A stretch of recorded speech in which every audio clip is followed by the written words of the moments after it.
Yo mga kamangki, samahan niyo akong tignan at buksan itong nabili ko sa Temu. First time ko makabili sa Temu at ito lang naman yung mga nabili ko. Siguro naman familiar kayo dito, no? Ito yung best friends necklace sa movie na Deadpool and Wolverine. Siguro naman marami na nakapanood sa inyo, no? At sobrang fascinated ako sa best friends necklace na to. Ayan. Actually, bumili ako ng tatlong pair na magkakaiba ang presyo. Kasi hindi naman ito official talaga na release ng Marvel. Hindi siya yung official merch. Pero syempre, alam niyo naman sa Temu.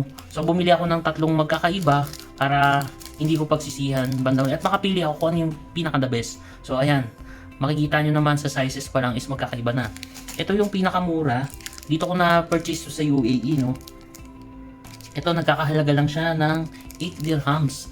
So around 120 sa pera natin to sa Pilipinas, 120 pesos. At ito naman 9 dirhams lang. So konti lang yung difference. Is nagkakahalaga siya ng 150 pesos or 140 pesos sa pera natin sa Pilipinas. At ito naman 23 dirhams. So mas mahal siya, and ayan, tingnan natin kung anong pagkakaiba. At meron pa akong isang binili, mura lang din to, 13 dirhams. Is yung bracelet na, accessories bracelet ni Tony Stark. Tignan muna natin to. Napakagaan lang niya, pero ang cute. Ayan, oh. Proof that Tony Stark has a heart. Ayan, ito makikita niyo sa movie ng Iron Man. Ayan. So, dinagdag ko lang yan. Then, unahin natin itong pinakamura, no? Buksan natin. Ito yung 8 dirhams lang or 120 pesos. Around 120 pesos sa Pilipinas. Wow. Medyo makapal. Makapal yung chain niya. Ayan. Ganda. Syempre metal siya, no? Medyo mas malaki yung ito yung likod. Mas malaki yung pendant. Wow.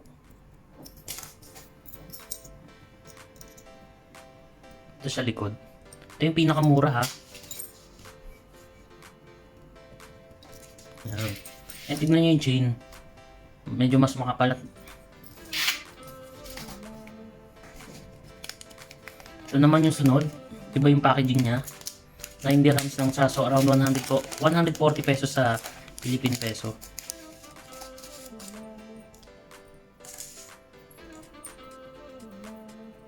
Medyo mas maliit siya, no? Ayan, mas maliit siya. And tingnan nyo yung likod. Ito yung likod. And mas maliit siya compare dun sa nauna. Ayan. Mas maliit siya. And mas maliit din yung chains niya, yung necklace, yung chain. Compare sa nauna. Ayan. And syempre ito yung pinakamahal. Mas mahal na nagkakalaga ng 23 dirhams. Around 300 pesos sa pera natin. Well, mas manipis din yung chain niya. Ayan. Maliit din yung pendant or medium size yung pendant niya. Medium size yung pendant niya. Tingnan yung likod. Kita nyo yung butas ng mata ni Deadpool and Wolverine. So may butas siya. Yan. May butas siya, kikita nyo. Yan. Best friends. Shiny. So ayan. Ito yung pinakamura. Sunod. Mas mura. Ito yung pinakamahal. So anong tingin nyo ang pinakamaganda? Para sa akin, syempre ito. Medyo mas malaki, mas makapal yung chain, mas mukhang matibay siya, no? And ayan, tingnan nyo naman yung pagkaka-print sa kanya. Best friends. Mukhang maganda yung chain niya. Ayan. So excited na ako, no? Hindi ko naman to susuotin araw-araw, syempre.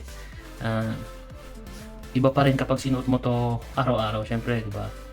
Hindi lahat kilala to si Deadpool and Wolverine. Although marami naman, no? Ito sobrang nipis at maliit. Okay naman siya, pero sobrang nipis. Para siyang pambabae. Pero okay pa din. And ito naman, okay din yung design, no? Okay din kasi kakaiba siya dahil may butas yung mga mata nila. Ayan. Panalo pa rin tong pinakamura.